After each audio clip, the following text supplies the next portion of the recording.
हजुरहरूलाई फेरि पनि मेरो ब्लगमा हार्दिक स्वागत गर्न चाहन्छु। आज चाहिँ भने म यो काठमाडौँ भ्यालीबाट चितलाङसम्मको यात्रामा छु। विशेष गरेर अब ब्लग चाहिँ दुई भाग हुनेवाला छ।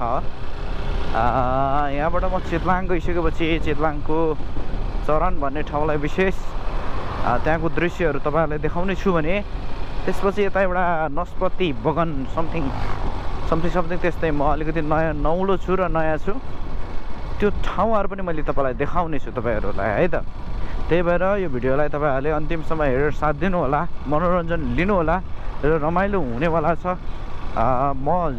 जाँदाखेरि बाटोमा के कस्तो हुन्छन्, के कस्तो दृश्यहरू देखिन्छन्, यी दृश्यहरूलाई कैद गर्दै जानेछु। पक्का पनि तपाईँले मलाई भिडियो सुरुवातबाट अन्तिमसम्म हेरेर साथ दिनुहुनेछ भन्दै आजको यात्रा चाहिँ मैले सुरु गरिसकेको छु। तपाईँ पनि हेर्न नभुल्नुहोस् है त। आउनुहोस् सुरु गरौँ आजको हाम्रो ब्लग है त हजुर।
खासमा आज चाहिँ म मेरो कान्छी भिनाजुसँग छु। उहाँ चाहिँ पूर्वबाट काठमाडौँ घुम्न आउनुभएको हो, यो गर्मी समयमा यसो गर्मीलाई छल्नको लागि भनेर। त्यही भएर यसो ठाउँहरू यसो होइन तराईको मान्छे अलिकति पहाडहरू वरिपरि देखाइदिउँ भनेर हो के अरे। हिल्स चन्द्रगिरी हिल्स चाहिँ लैजाउँ कि के भन्छ म सोध्छु उहाँलाई, उहाँले कस्तो प्रतिबद्धता र कस्तो प्रतिक्रिया जनाउनुहुन्छ सोही अनुरूप हामी अघि बढ्नेछौँ है त। यहाँ एकपल्ट साला भिनाको सल्लाह हुन्छ। भेना लु चन्द्रगिरी हिल भनेको चाहिँ यही हो, केबल कार चढेर जाने होइन। यहाँ देख्नुभयो नि आउँदाखेरि डल्ला डल्ली झुन्डेको, याद गर्नु भएन? पहाडी यो ऊ छ क्या केबल कार कुछ, त्यहाँ चाहिँ माथि डाँडामा जाने हो होइन। त्यहाँ चाहिँ रिसोर्टहरू छ, केबल कार चढेर जाने हो यहाँ पार्किङ राखेर होइन। अब जान्छु यताउता भन्छु भने पानी परिरहेको छ, यो पछाडि चाहिँ परबाट देखिरहेको छ, ऊ माथितिर पनि परिरहेको छ। यो डाँडै कटेर जानुपर्छ अहिले हामी जाने चाहिँ चितलाङ। दुईटामा के गर्नुहुन्छ यो तपाईँलाई अप्सन केबल कार चढ्ने कि सालो जिन्दाबाद डाँडै कटेर जाने। केबल चढेर चाहिँ कहाँ जाने? ऊ यहीँबाट टिकट काट्ने सरर जाने माथि डाँडामा, केबल कारबाटै जाने, केबल कारबाटै आउने, माथि जाने, घुम्ने, रमाइलो गर्ने, सरर फर्केर आउने। डाँडा कटेर चाहिँ उतै बाँसपुरी हुनसक्छ, हिलो छ बाटो। अब अफरोड सुरु भयो यहाँबाट। अब यहाँ अलिकति माथितिर गएपछि अफरोड सुरु हुन्छ, सोही अफरोड जाने हो। पानी पर्दैछ माथि डाँडातिर हेर्नुहोस्, पानी पर्दै हुन्छ गाह्रो हुन्छ कि भनेर जाने विचार गर्नुभयो। गइदिउँ न त त्यसो उतै। केबल कार चढ्नु भएको छ कि छैन अहिलेसम्म? चढेको छैन? अवसर गुम्यो है। चढाउँछु भनेर चाहिँ नि मैले फेरि चढाउँछु भनेर चाहिँ नि मैले फेरि केबल कार टक्क टेर्छ छट्ट बस्ने सर्र लगिहाल्छ हेर्दै जाने हो आउँदाखेरि पनि त्यसैमा फर्किनु जाँदाखेरि पानी रोकिन्छ होला नि त अहिले हो ल ल माथिसम्म जाँदा नि पानी रोकिएन भने फर्किनुपर्छ है त ल सरारा भिनाजु चाहिँ तपाईँको उतै जाने अरे बिचरा अलिकति लामो टुरै घुम्नु मन लागेको होला होइन विशेष ठाउँहरू नै जानु मन लागेको होला तर पानी चाहिँ छिटाइरहेको छ भन्दै बर्खा मासमा पानी नछिटाएर के छिटाउँछ त भन्दै अहिले चाहिँ हामी लाग्यौँ त चितलाङ उकालो चन्द्रगिरी हुँदै हामी जाँदैछौँ उकालो पानी भने मिठो परो कि त्यही भएर भिनाजुलाई अगाडि लगाएको थिएँ क्या मैले चाहिँ पानी माथि आउँदैछ अनि सो त्यही पनि हामी जाँदैछौँ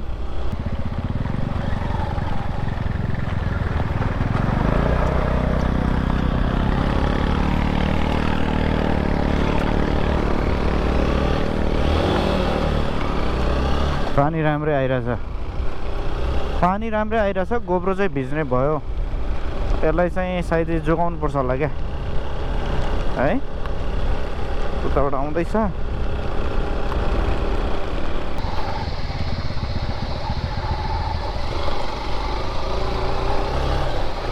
र जाँदैछन् अगाडि गाडीहरू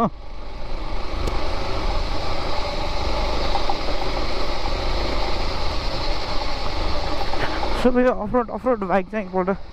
सर सबैजना जानुपर्छ होला क्या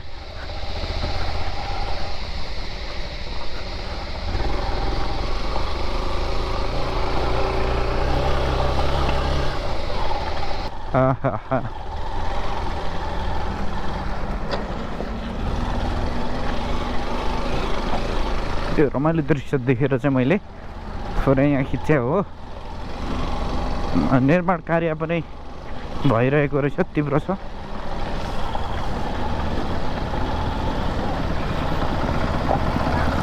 Oh, what the hell?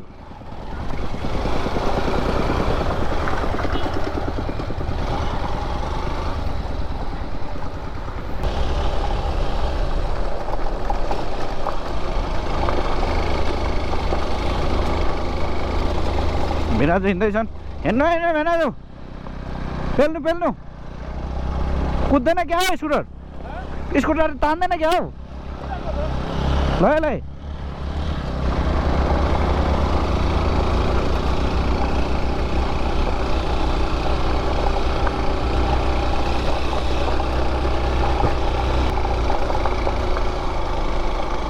त्यो यार गाह्रो छ है गाह्रो छ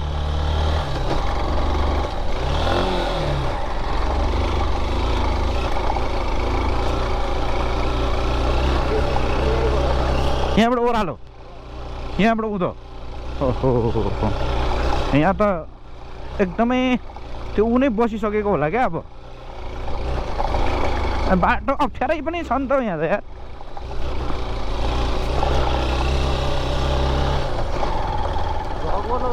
हो ब्लग बनाइरहेको छु अहिले पनि होइन ब्लग बनाइरहेको छु यसो हल्का चितलाङतिर गइदिउँ भनेर हो होइन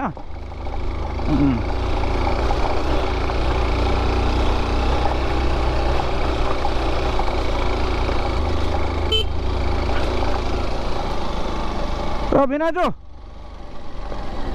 के भयो होइन यो भन्दा राम्रो यहाँबाट मान्छे खसेको क्या यहाँ त धेरै मान्छे मरेछ हेर्नु माथि जाने हो क्या यहाँबाट त धेरै मान्छे मरेर यस्तो गरेको पो त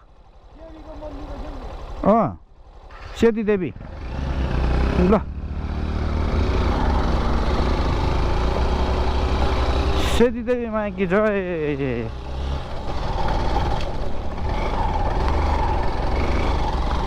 अनि यत्रो जङ्गल फाँड्दाखेरि बिचरा अनि ऊ भयो होला नि त उसलाई अब यहाँ वनको ऊ पनि रिसायो नि त अनि होइन र अहिले भने चाहिँ हामी चन्द्रगिरी डाँडा त्यो यतापट्टि देखिने बाटो उग्लिएर चितलाङ साइड हामी निस्किसक्यौँ सो अब चाहिँ तपाईँको तल बगान कहाँनिर हो के हो यसो टक्क सोध्नुपर्ने छ बाटो ठिकै छ बाटो बरु उतापट्टि अलिकति खराब रहेछ त्यो बाटो राम्रै छ हैन बाइक न्युटनमा कुदाइरहेको छु स्टार्ट पनि नगरिकन बाटो यस्तै छ कस्तो देखियो होला त्यो चाहिँ मैले फुटेज चाहिँ हेर्न पाएको छुइनँ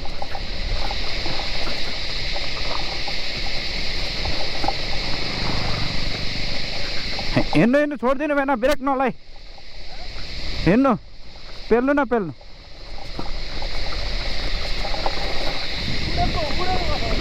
अँ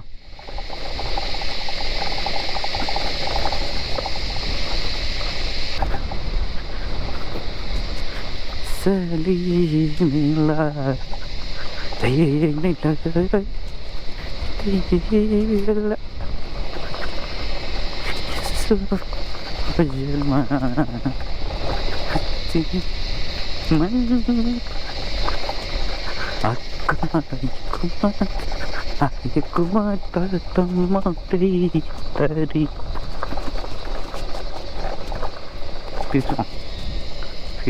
पिच बाटो पो आयो त स्वाट पिच बाटो आयो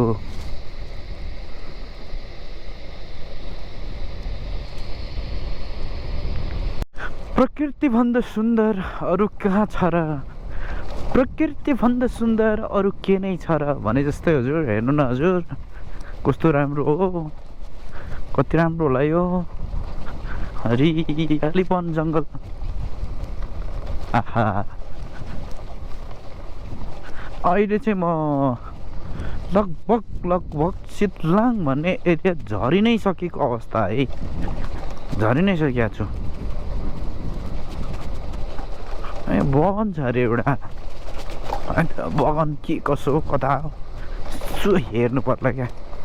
चट्ट लगाएर चाहिँ लु सर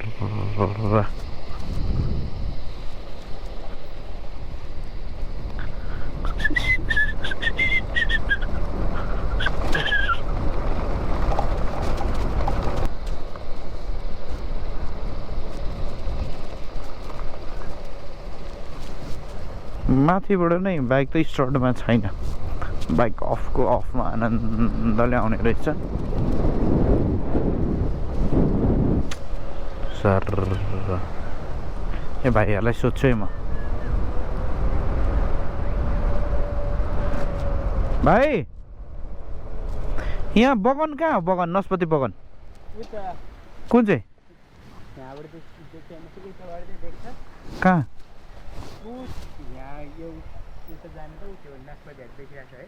कहाँनिर रातो डाँडा उता डाँडा होइन यहाँबाट उता यहाँबाट उयो घर छ होइन घर छ उता जानु त्यो मोड आइपुग्छ ए ऊ त्यो रातो रातो अलिअलि देखेको त्यो मोडबाट सिधै उता छिर्नु ठ्याक्कै पुग्छ ए त्यो भित्र रिसोर्ट छ हजुर रिसोर्ट नै छ ए तिमीलाई भ्लगले खिचिरहेको छ यहीँको हो तिमी चाहिँ यहाँको भन्नाले हामी डाँडा बस्ती पालुङ उता पालुङको यहाँ चाहिँ के गर्न आएको हामी यहाँ बसेर खेती किसान गर्छौँ ए कहाँ छ खेती यो यहाँनिर अलिकति तल बारी छ अँ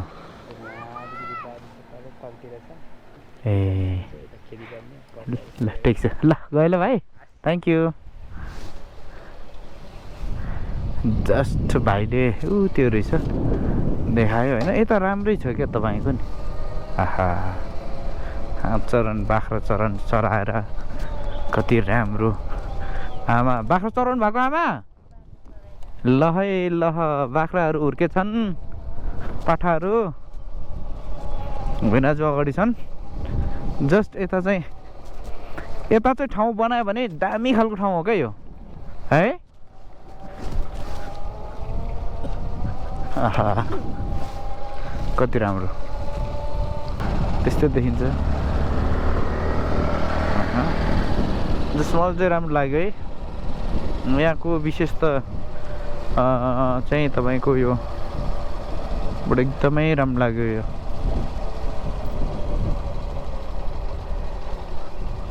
यो रुख बिरुवाले साँच्चै राम्रो उ गराएको छ क्या सारा हेर्नुहोस् त कति राम्रो हो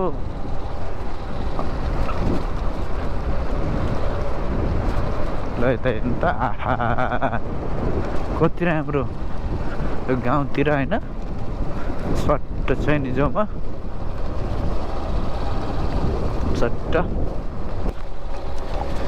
कति राम्रो हो ओहो ल हेरौँ त रिसोर्टहरू हेर त बेना चितलाङ रिसोर्ट अरे त्यो यो चाहिँ अङ्गुर होला अङ्गुर होइन यो अनि यो किवी हो टिभी किवीको खेती लाग्यो यता चाहिँ जग्गा पायो भने म पनि किन्छु क्या यता बस्नको लागि यता को ठाउँ ठिक रहेछ नि रोड पनि बनिँदै रहेछ उता यता बनिसकेको रहेछ अलिक महँगो होला कि नत्र अनि यहाँ चाहिँ जग्गा चाहिँ हो क्या हेर्नु त कति राम्रो क्या सबै हुने हाम्रो आमा यहाँ चाहिँ हो भने पढ्थ्यो है नजिकै जाउँ